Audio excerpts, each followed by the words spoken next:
RearView check. This is real history they didn't teach you.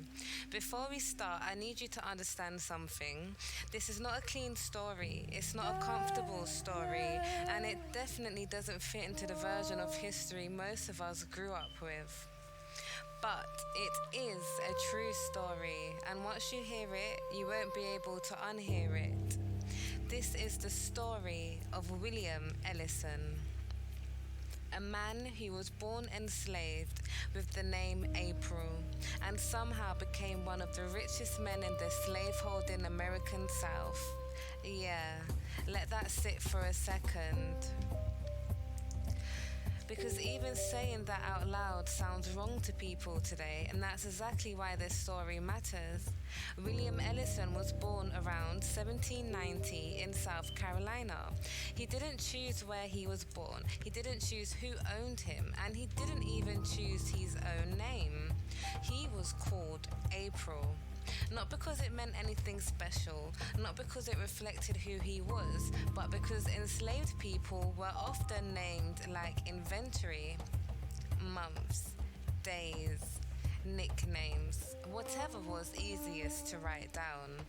April wasn't an identity, it was a label. And from the moment he was born, April was legally considered property. No rights, no legal family protection, no future promised. Now here's something slavery doesn't get enough credit for doing, unintentionally. It exposed talent, and April had it. He wasn't just strong, he wasn't just obedient, he was sharp.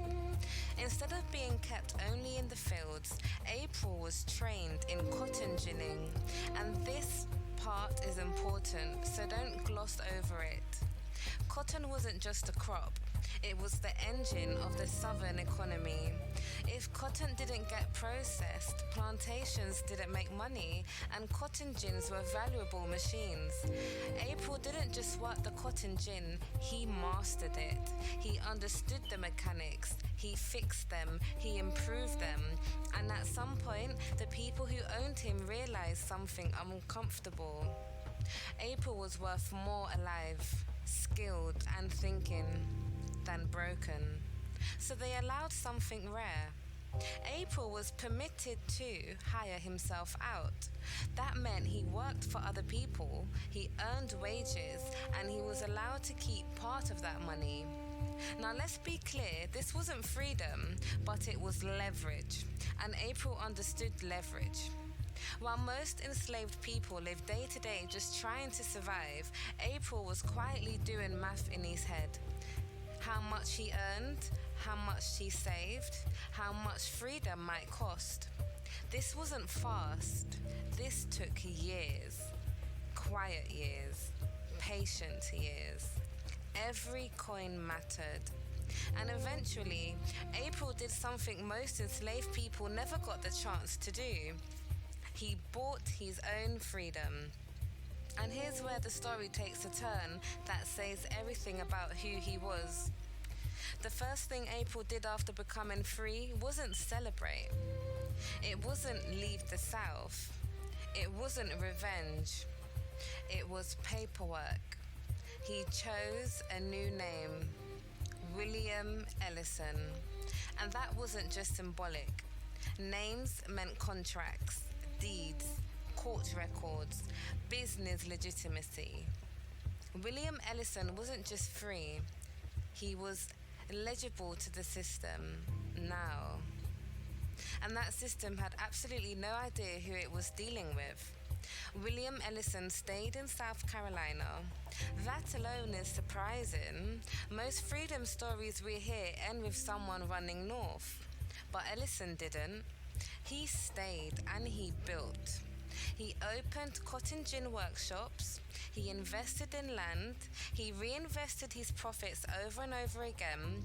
He didn't live flashy, he lived strategic. By the 1830s, 1840s,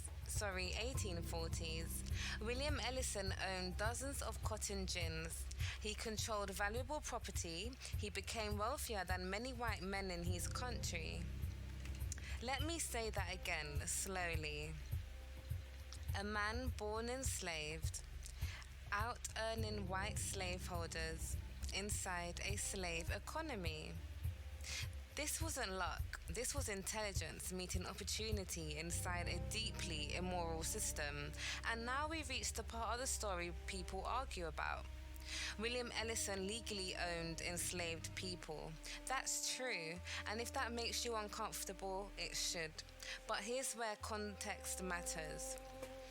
Under Southern law at the time, freeing enslaved people was heavily restricted. Families were constantly at risk of being sold apart. Legal ownership was often the only way to protect people you loved. Ellison used the same law designed to crush black lives, as a shield. He purchased family members, he prevented their sale, he controlled their working conditions. Was this perfect? No. Was it moral by modern standards?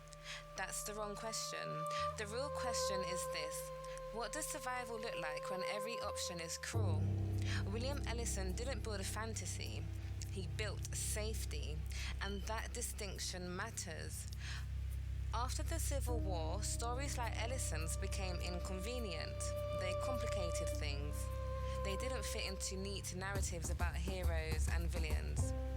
They didn't fit into textbooks. They didn't fit into sound bites. So they faded. But William Ellison's life proved something powerful. Black intelligence didn't start after slavery. Black wealth didn't begin with emancipation. And resistance didn't always look like rebellion. Sometimes it looked like outthinking the system from the inside. Born enslaved as April, renamed himself William Ellison, built wealth, protected his family. He didn't escape history, he navigated it. And that's why the story still matters. Because history looks very different when you check the rear view.